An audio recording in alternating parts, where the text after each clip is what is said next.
I would suggest that first let them ask questions today. So I keep myself.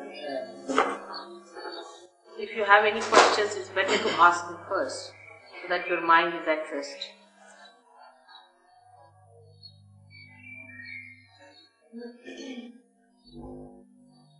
I would like to start. Am I better here or on the ground?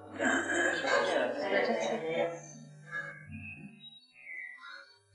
Now, first of all, it's better to ask questions, because yesterday when we started this question session, people got a little deviated. It's better to ask questions now, what you have, because you are all seekers.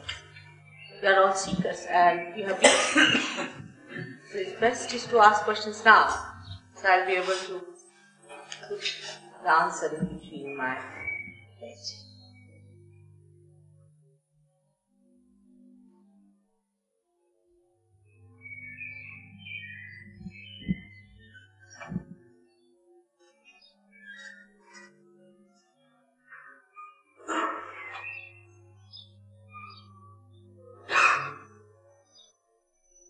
Are you better today? I'm asking you. Huh? I'll again see you today.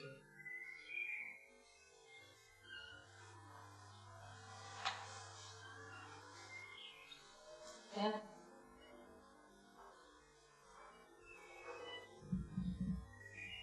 No questions. Oh.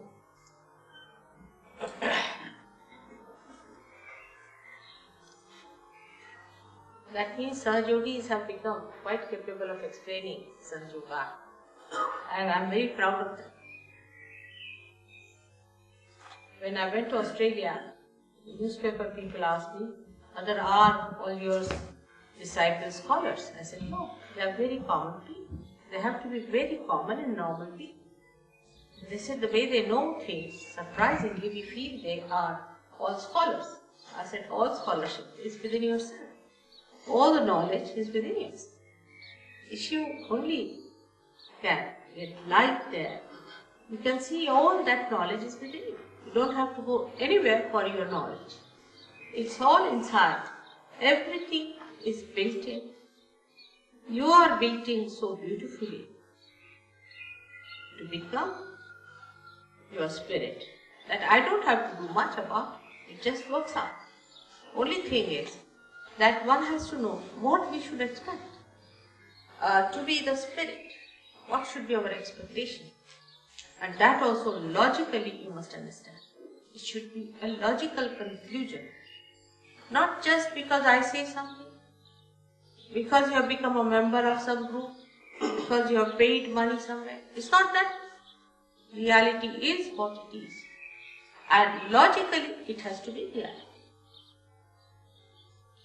The other day, I told you about the left side, about the past, about the subconscious, about the collective subconscious and the problems of the subconscious and the conditionings we get from material things, from matter.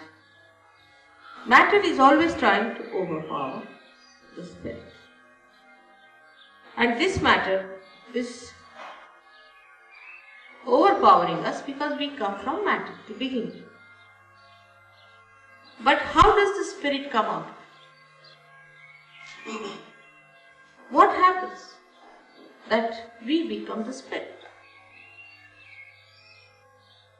People have talked about self-realization. So many people have talked about second birth. Everyone has said that you have to be born again. There are many people who go about saying, I am twice born, self-certified. You can find all kinds of people in this world who are knowing that something has to happen, some breakthrough has to take place, something we have to see. Imagine at the time of Christ, there were not so many people who were seeking. Nobody could talk to the disciples also much. They were just ordinary fishermen, very simple people. But today is the time when you find so many of seekers all over the world seeking what? What are you seeking? The seeking is of your spirit. Now this is also a very vague term to say you are seeking your spirit. Now what is this spirit supposed to be? And why should we seek this spirit? In our evolution, we are human beings. Our awareness is that of human beings. And this awareness of human beings is not the ultimate. If it was, we would not have been seeking. It's not the end of it. We have to reach at a point where something more has to happen. Now, how do we approach the subject logically? In our evolution, what has happened to us? We were animals, from there we became human beings. What is so special about human beings compared to animals? In the awareness of man, there is a new dimension. For example, you can take a horse to a dirty lake, he doesn't feel anything, the dirt or filth or beauty, colors, nothing. Makes no difference. But if you take a human being to a dirty lake or a dirty house, immediately he understands, he doesn't like it. So what has come into us is nothing but in our awareness, a new dimension compared to animals. Or we can say in very scientific way is that in our central nervous system, we have developed a new awareness. Whatever is in our central nervous system, we are master of that. Supposing I feel this is hot, everybody will feel this is hot. If I say this is the color of this particular bird, everybody will say the same. So whatever is the awareness of one human being, awareness, I am saying, not the myth, not the hallucination, but the reality, as far as his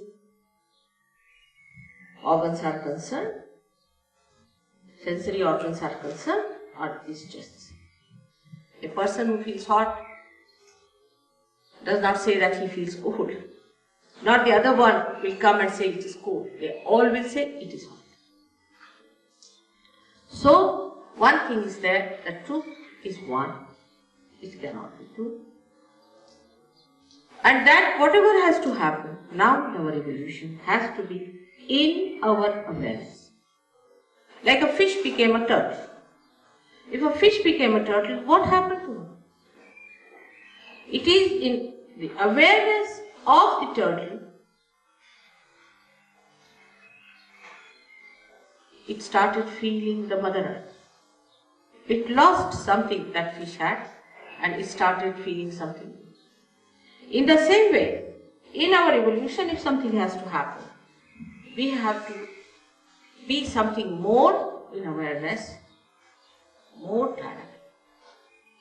For this, we can take help from the writings of so many people. For example, we can consider Jung as one of them who has talked about it. Jung has said,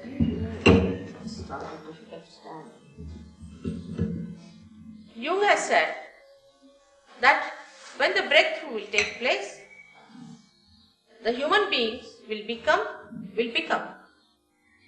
collectively conscious. Will become. He didn't say that you'll all start doing the same thing or you start behaving in the same manner. No, he said you will become, you will be aware of it, not unawares. So when you are seeking the Spirit, if the Spirit has to enlighten you, in your awareness, you are going to know something more than you have known so far. For example, you might feel it hot and cold today, but maybe with that awareness, you might feel something different about it. He has said it very clearly that you have to become collectively conscious. So the becoming is the point in our evolution, nothing else.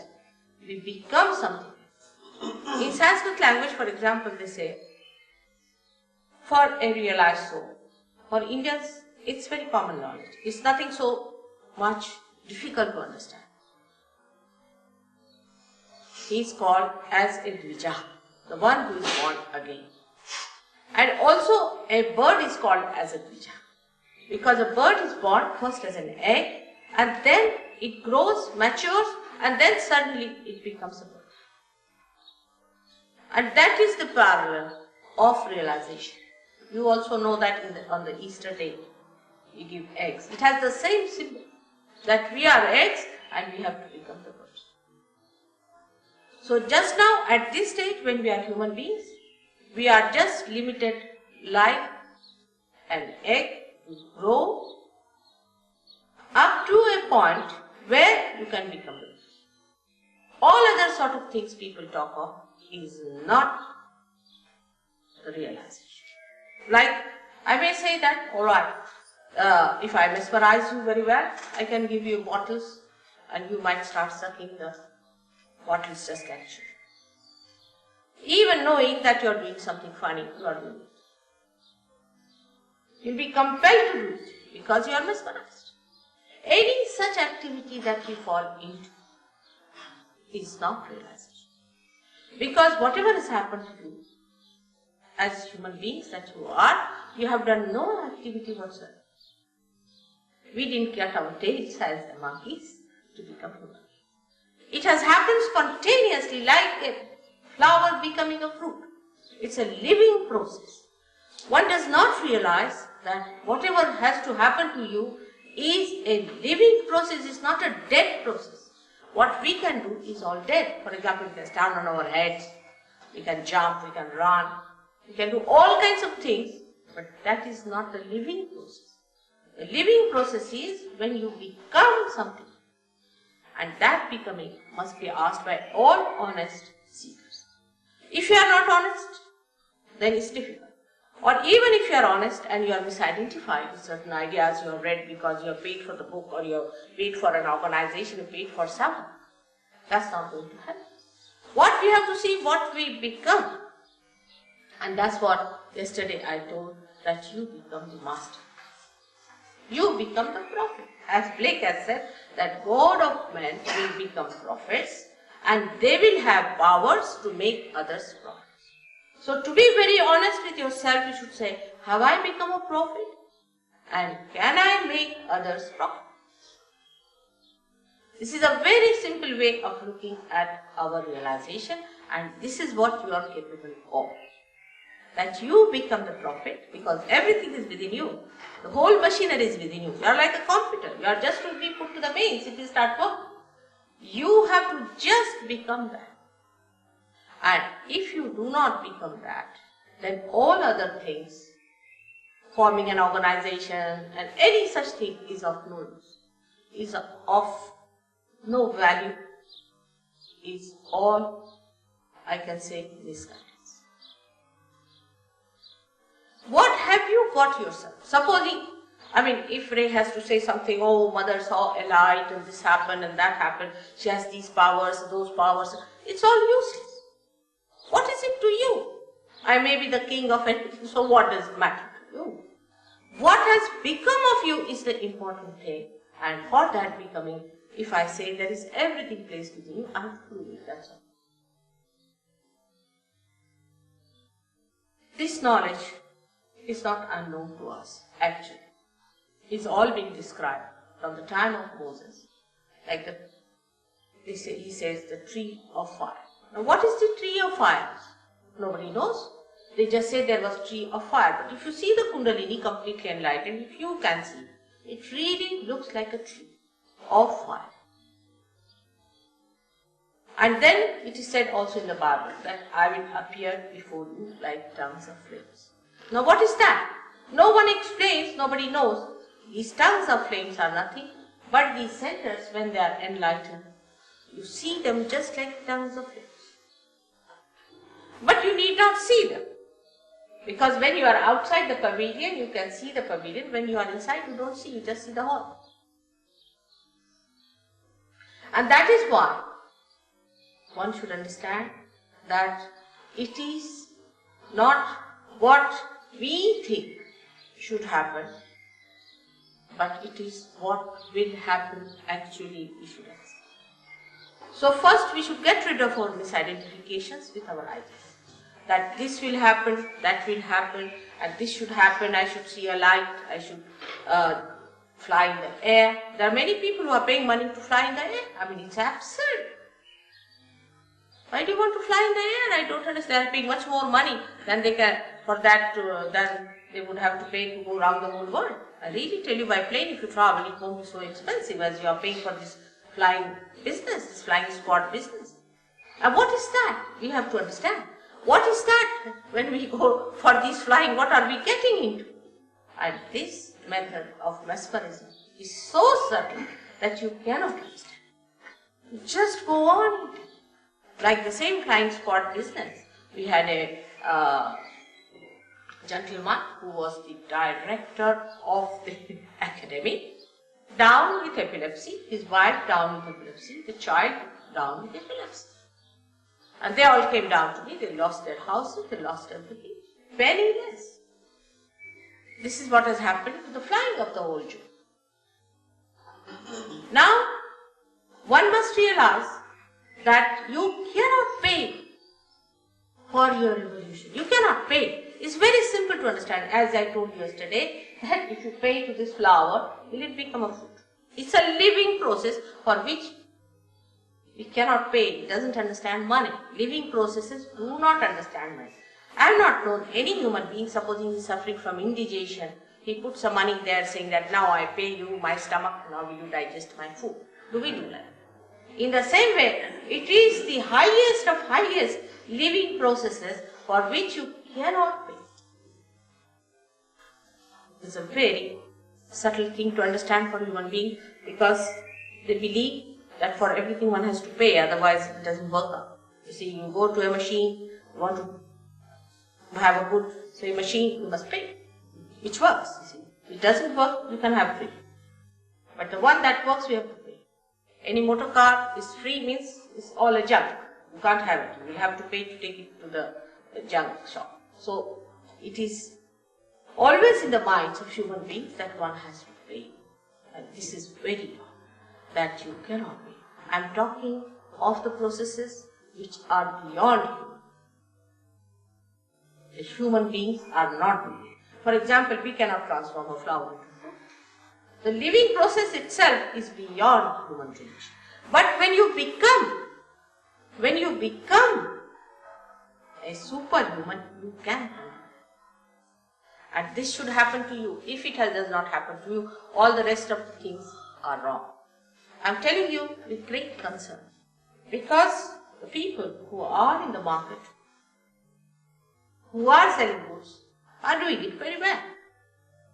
They know how to entice you, they know how to put ideas through you, how to give you misidentifications, and you just get identified with them till they completely drop off. And then you are left high and dry. You say, oh God, what has happened? One thing is there, that your spirit is not lost. It is there.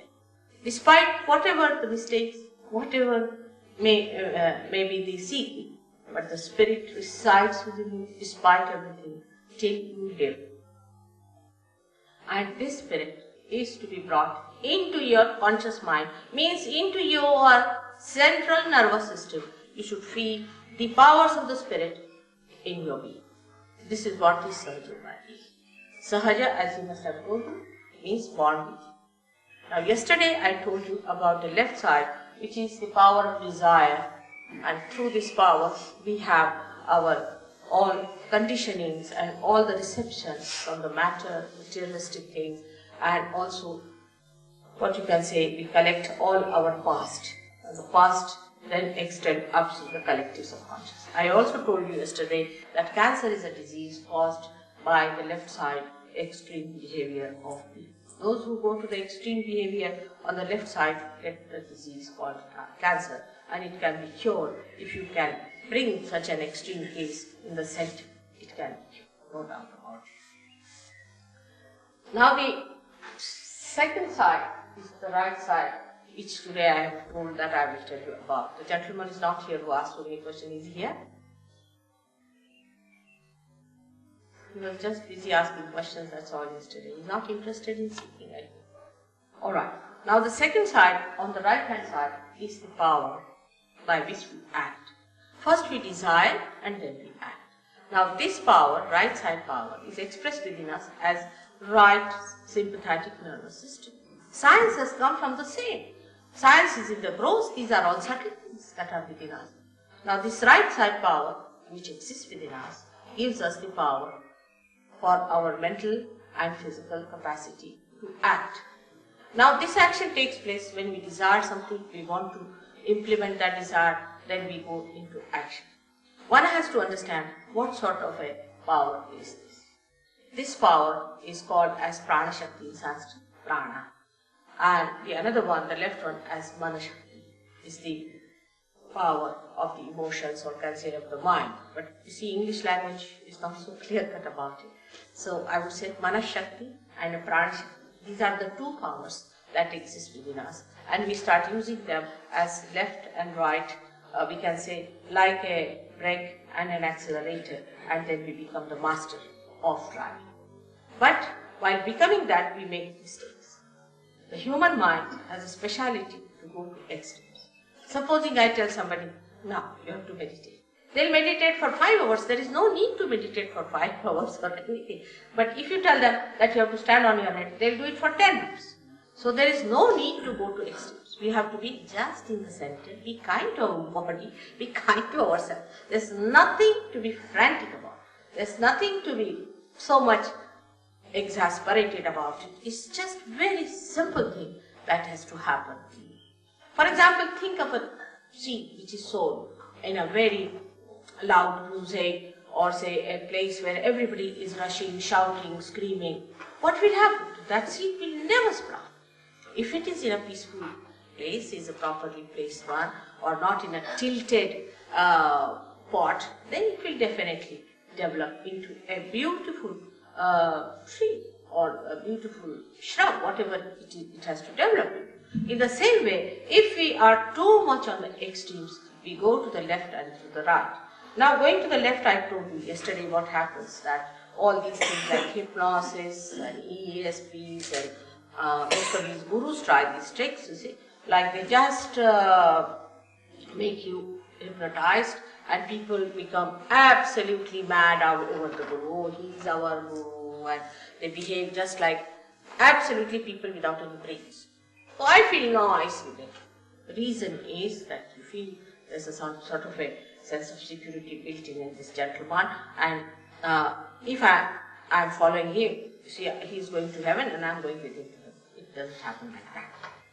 You have to individually go into heaven yourself, and you have to become your own guru, and you have to know everything about it. It's not that anybody can put a trailer behind and put some people into it and say, now come along, I'm going to heaven. Most of these people are really going to hell, and you will follow them very fast. So it is never so, believe me, that anybody who says that following a certain guru will go to heaven is absolutely wrong. You must follow in the principle, and every guru who is a real guru will always tell you that you have to become something.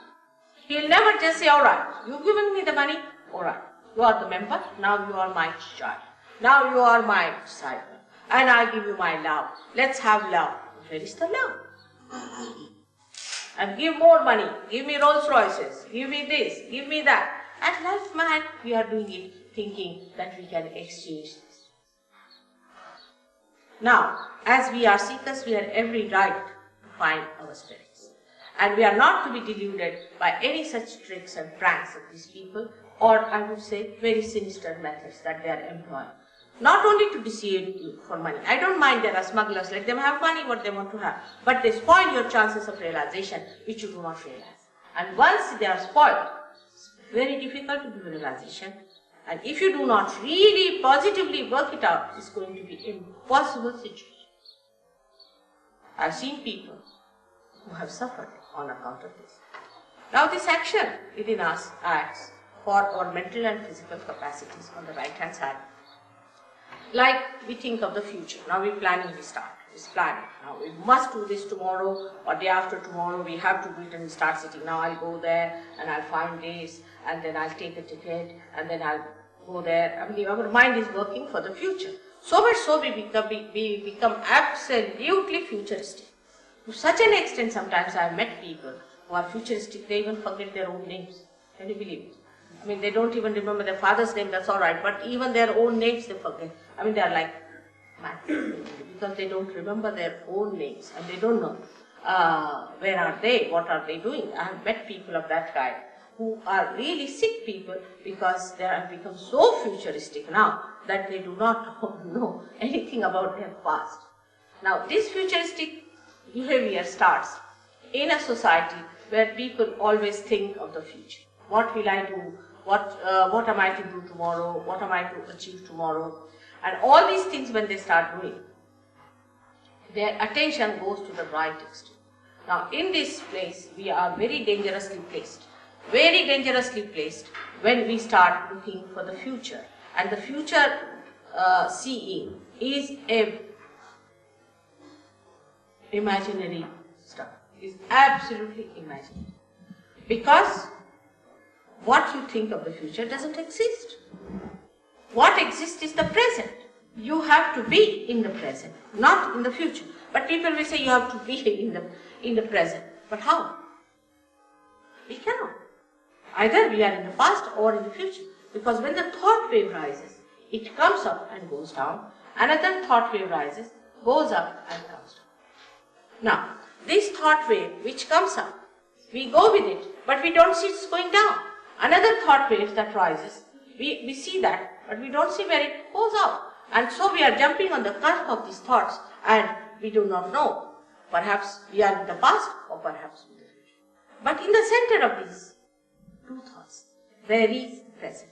And we don't know how to take our attention there, which is a very difficult thing. And just to say that you should be in the center is not possible. All these things, you should do this, you should do that, is not going to work unless and until there is light. For example, there is no light in this room. And you say, walk straight. You cannot walk because you can't see where is the passage, how to walk. Even if you order, do whatever you please, you cannot just walk straight without touching any of these chairs because there is no light, you can't see. So, one has to understand that in the futuristic life when we live, and we plan too much for the future, actually what we are doing, we are living in an imaginary world. We have many stories of people who lived in imaginary worlds and how they found that everything was destroyed.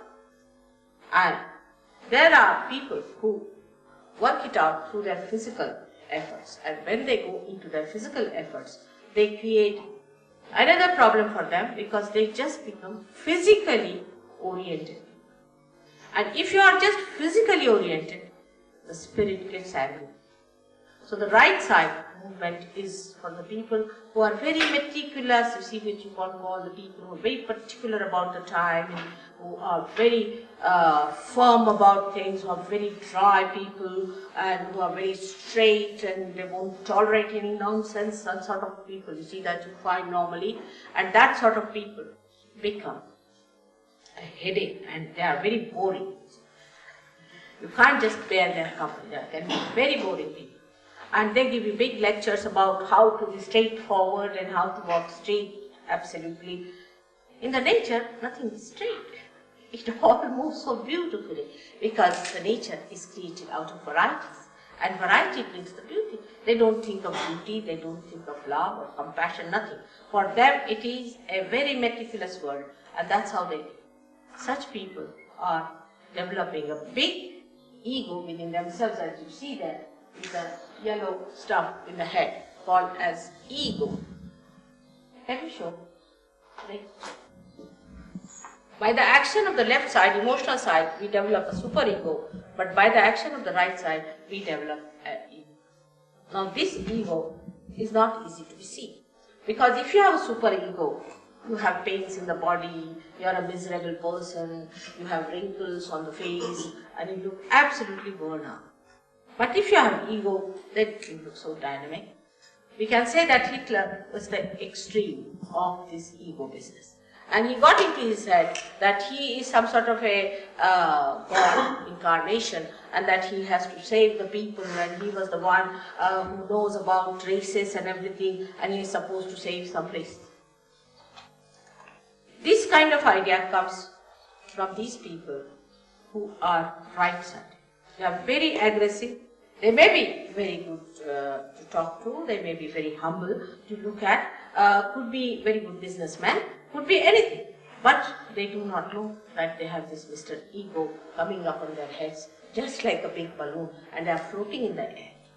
The end of ego is stupidity. You will be surprised. The end of ego is stupidity.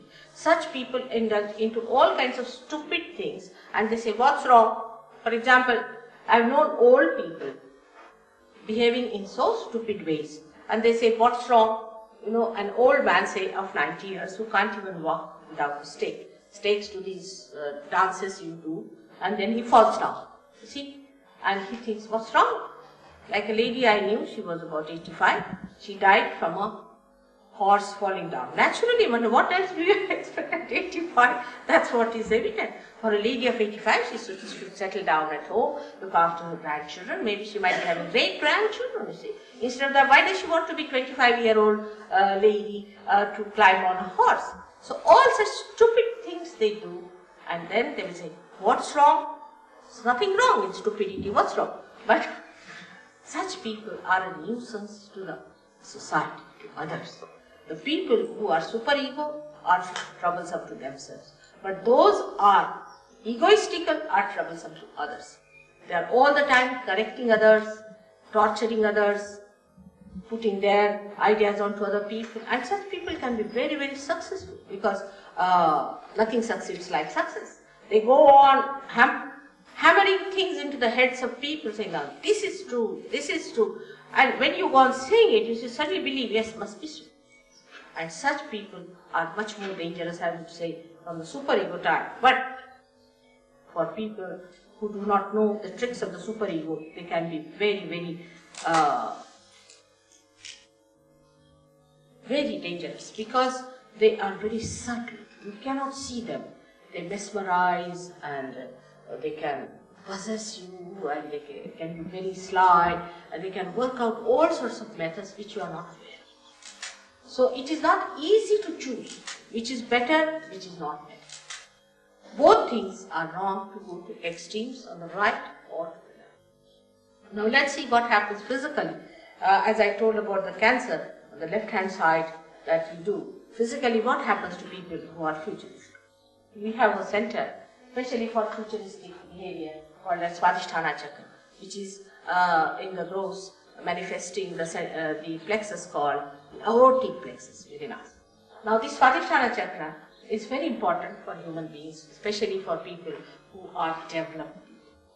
With this chakra, actually, we convert the fat of the stomach for the use of the brain. Now this is the center of the Surya, of the sun. Now when we start thinking, these cells are converted in such a way that they become useful to the brain.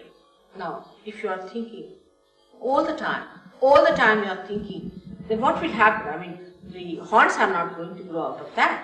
You are consuming all that. And when you are consuming all those cells, you have to have replacement.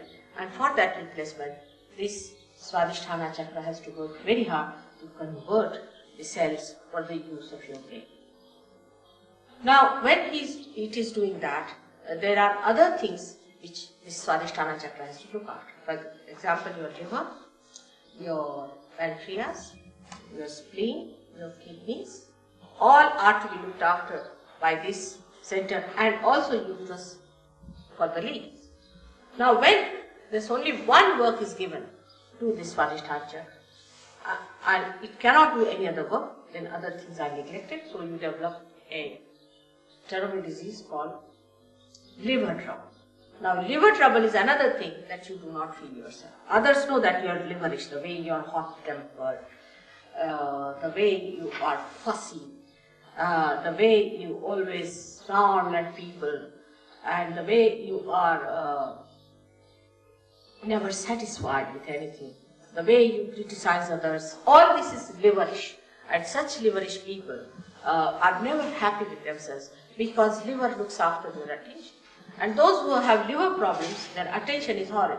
That goes like this. You cannot keep your attention straight. On the street, you will walk straight into a car because you are looking at something which you are not supposed to look. But all the time you are looking at like this. You cannot walk. I mean, you won't find any animal like that who walks like this. But only human beings do it. If you see them on the street, you'll be amazed. Where are they walking? They don't walk straight. They don't walk straight. But their eyes are going this way, that way. Because the attention is wobbly. The attention is wobbly because of a bad liver. So this liver is a very, very important thing. Now this liver has a special capacity to extract all the poisons from the body as heat. And the heat in the body is to be transformed or should be conveyed to the blood or the water in the blood. And that has to be taken out of your body, maybe as perspiration or in another forms. But what happens? That when this liver is out of gear, it cannot pass this heat into the bloodstream, and the heat remains in the body, and you really become heated, and that heat makes all these problems for you. So in Sahaja Yoga, what happens that when Kundalini rises, she changes the form of the blood. The hydrogen and oxygen which are placed because of this heat and all that, in a very funny way, like this, like that, and they start receiving this heat within them. That's why those people who have bad livers feel little heat when the Kundalini rises. But one can cure it by giving it that peace and comfort to that liver organ, and you can definitely cure your liver, no doubt about it. Then the second thing that happens to you is the pancreas, which gives you diabetes. Only a person who thinks too much gets the diabetes.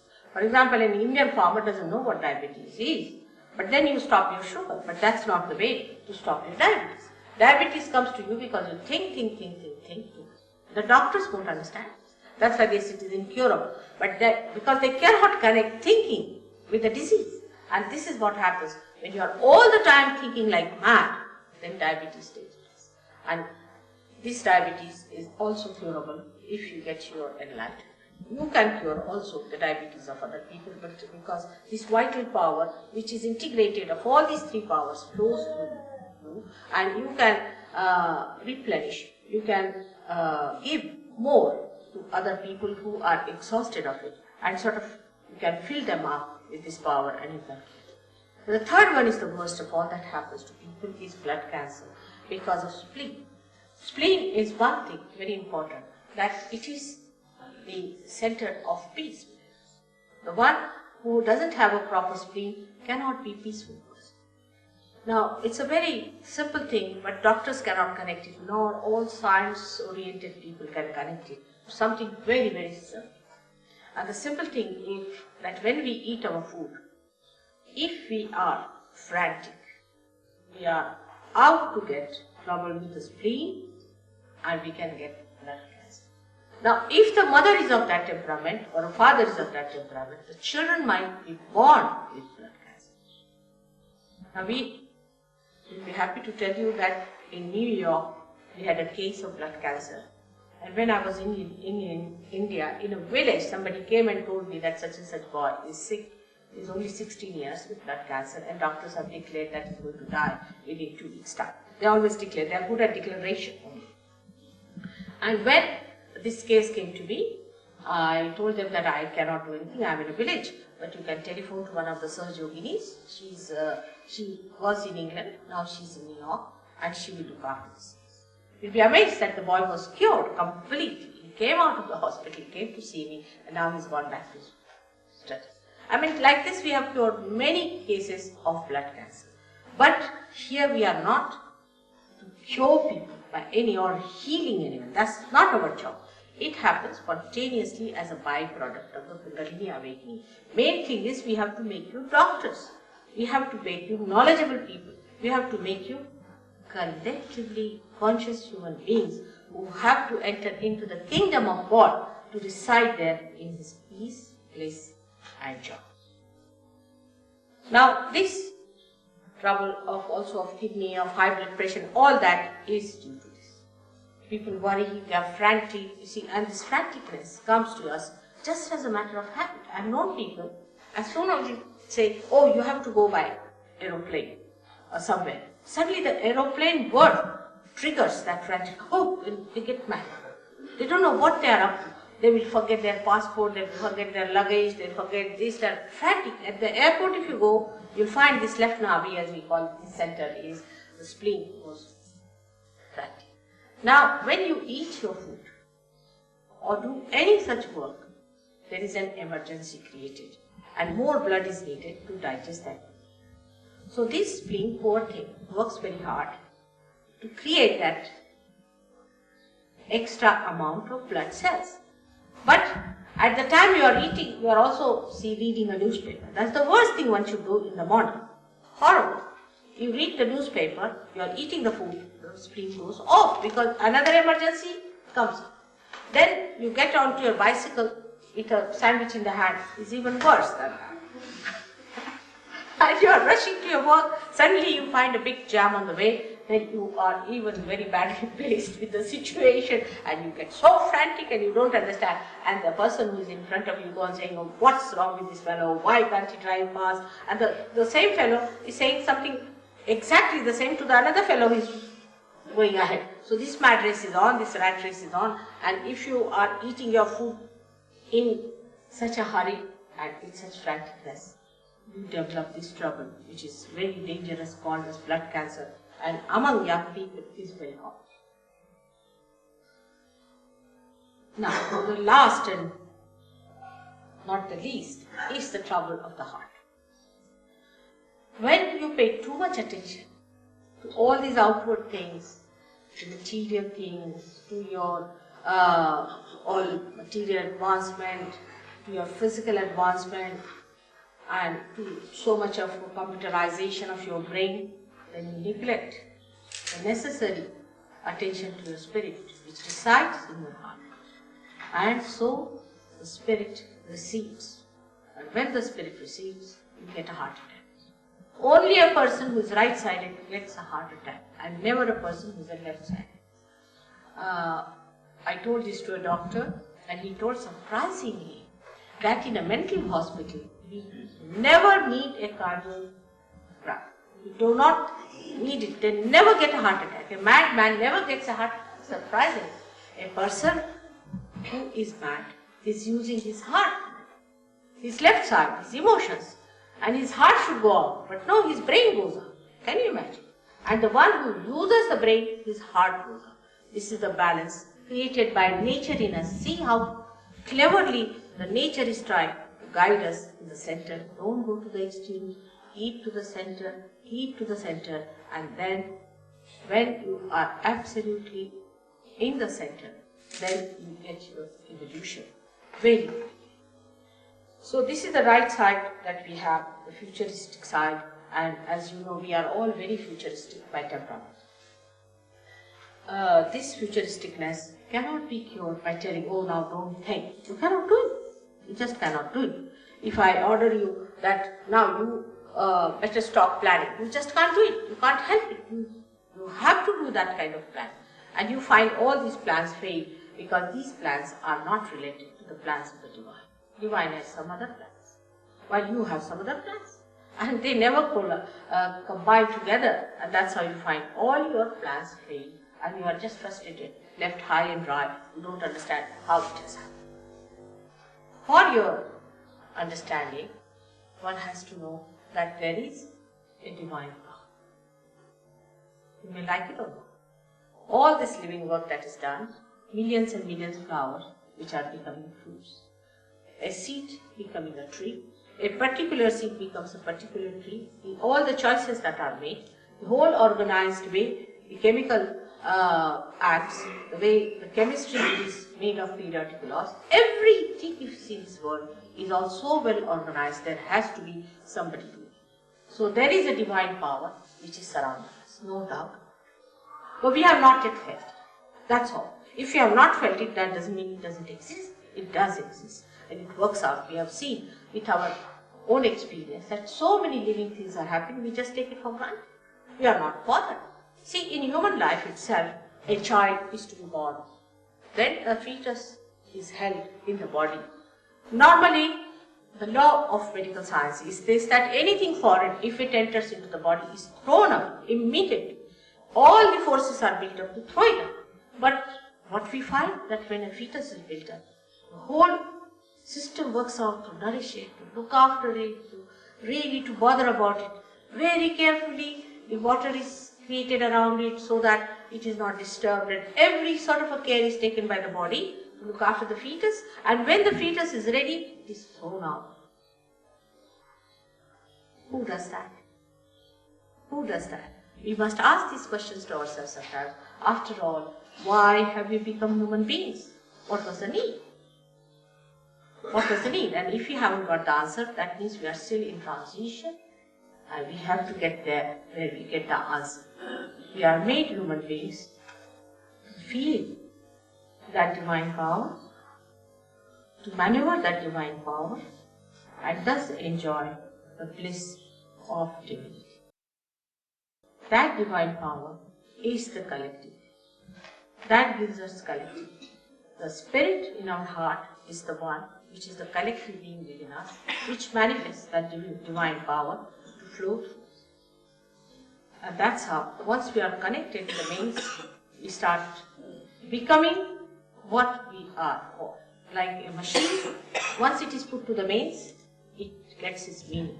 But this machine, though it is put to the mains, is not aware of the electricity, about my voice, anything. But a human being, when he gets connected with the mains, when he becomes aware, and this is what you must see.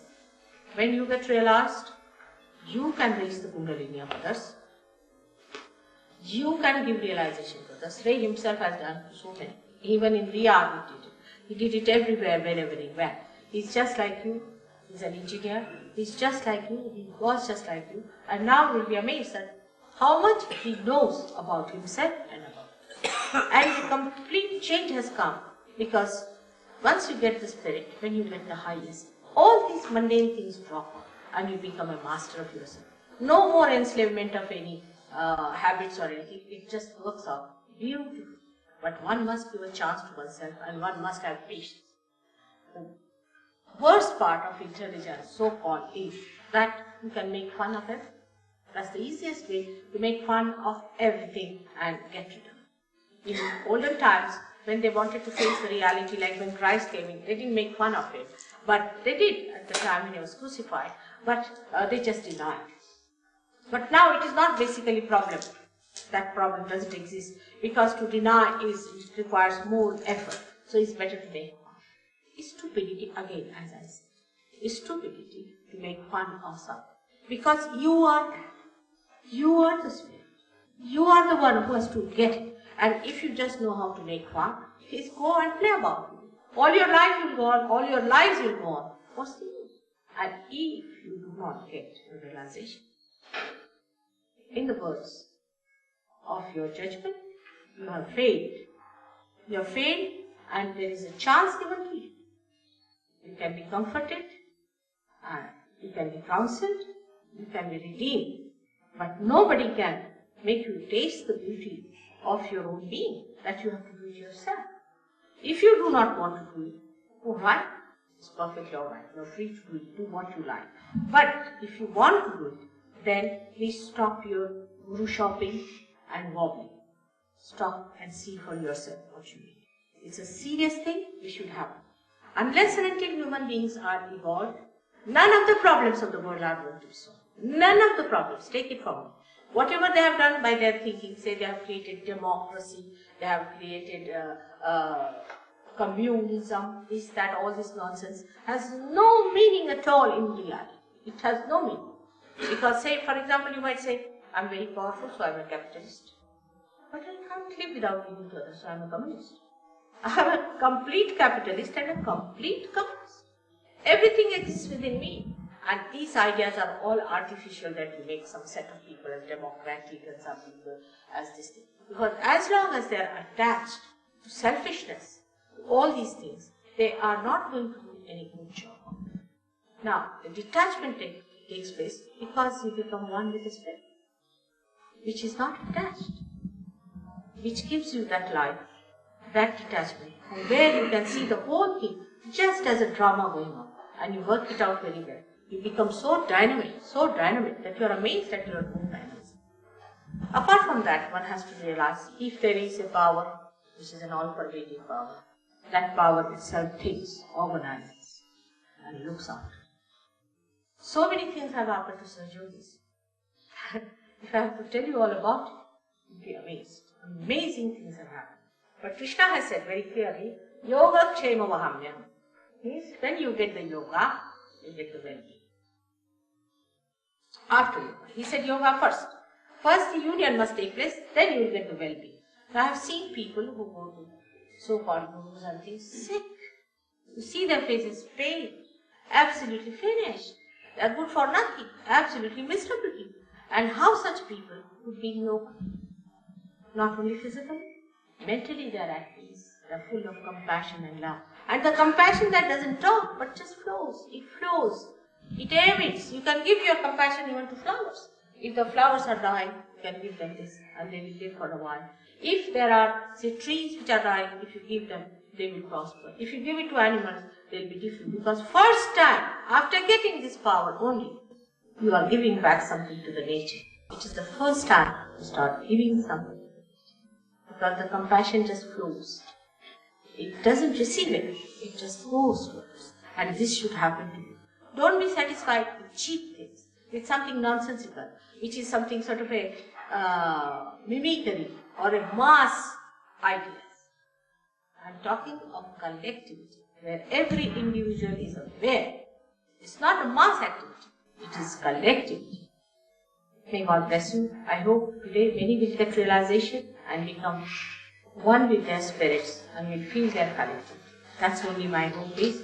Brighton I place very high up in England, and I always said England is the heart of the universe. It's very important that it is the heart, no doubt, and that's why Blake has said that it has to become Jerusalem.